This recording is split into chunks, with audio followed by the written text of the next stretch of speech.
The only ones lashing out at Joe Manchin. The liberal media ain't happy. They're furious. Joe Concha joins us now. Joe, here are some of the hyperbolic and fear-mongering quotes to kick off your Monday. Right. This is from MSNBC's Mehdi Hasan. Manchin is killing the Biden legislative agenda and perhaps the future of American democracy, too.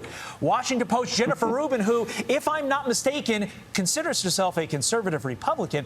If Manchin is no on both BBB and voting, Biden is done. Democracy is hanging by a thread. Joe, why do these people always go democracy is dead that route when Manchin is literally exercising, democracy right in front of our very eyes? I'll take hyperbole for 500, sure. Todd. Look, I love this threat to democracy argument. What Joe Manchin and Kyrsten Sinema are doing here, along with 50 other senators, is the essence of democracy. 52 senators oppose, 48 support. 52 is more than 48. It's called a simple majority at the end.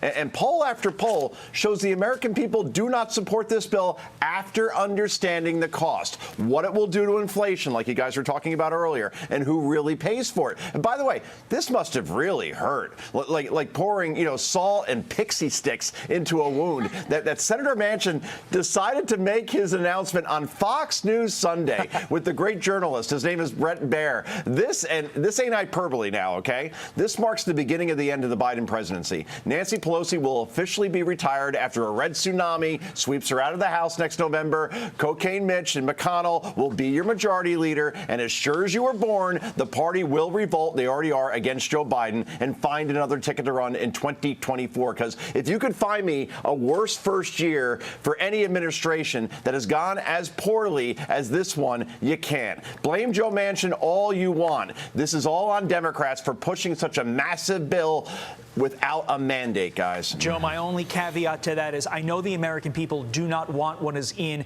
the Build Back Better bill. I just hope that they can see through these democracy is dead shenanigans, especially as Democrats bring up voting rights in 2022. Voting rights means Democrats get whatever they want for here to eternity. It doesn't actually mean voting rights. Want to get to your op-ed quickly.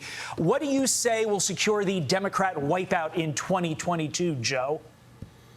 Oh, it's the crime issue, and we talked about inflation. It's a 1-2 punch, sure. Basically. Is the country more expensive to live in? Yes, it is. Is it less safe to live in? Yes, it is. And not just in major cities anymore. This is spilling over to towns across the country. People feel this stuff. And for Democrats now to act tough on this, it has nothing to do with principles. It all has to do with the fact, Todd, they know how to read polls, and this will come back to haunt them when that red tsunami comes in 2022. Joe, quickly.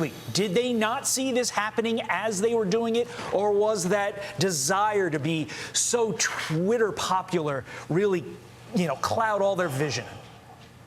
Oh, boy. It was fashionable to march with Black Lives Matter and relax bail laws and cut funding to police. They were all at the front of the line, and that's Democratic leaders and mayors across the country, governors across the country. And now they see what's happening. They hear from their constituents, and it's too little too late, Todd. Joe, great op-ed. Read it. Joe Concha, as always, we appreciate it. We'll see you tomorrow. All right, man. See you tomorrow. I'm Steve Doocy. I'm Brian Kilmeade. And I'm Ainsley Earhart. And click here to subscribe to the Fox News YouTube page to catch our hottest interviews and most compelling analysis.